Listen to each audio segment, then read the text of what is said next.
युद्ध क्षेत्र में विवश लाचार अर्जुन सोच रहा है, चारों तरफ अपने हैं, किसका वध करूं।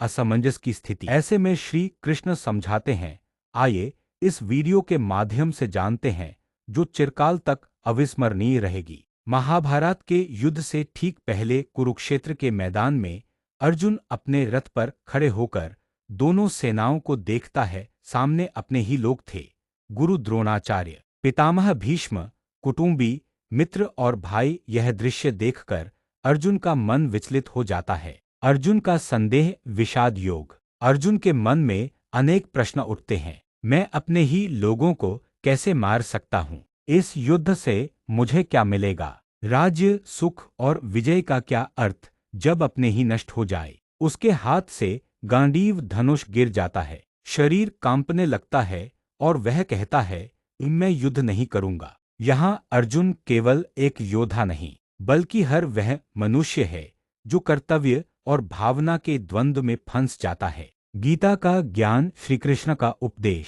तभी श्रीकृष्ण अर्जुन को गीता का ज्ञान देते हैं, जो केवल युद्ध के लिए नहीं, बल्कि पूरे जीवन के लिए है। एक आत्मा अमर है।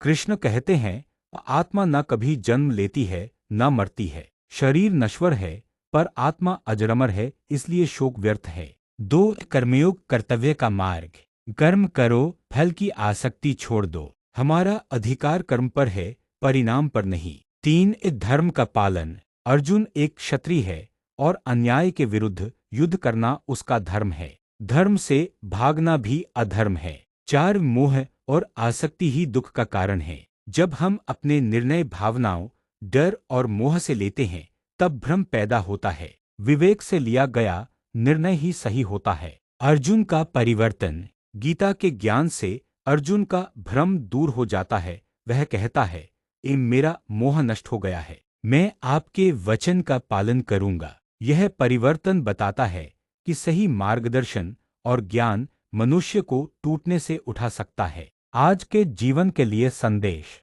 जीवन में संदेह आना स्वाभाविक है। सही गुरु और सही ज्ञान समाधान देता है। कर्तव्य से भागना नहीं, उसे समझकर निभाना ही विजय है। अर्जुन का संदेह हमारा है और गीता का ज्ञान हर युग का समाधान।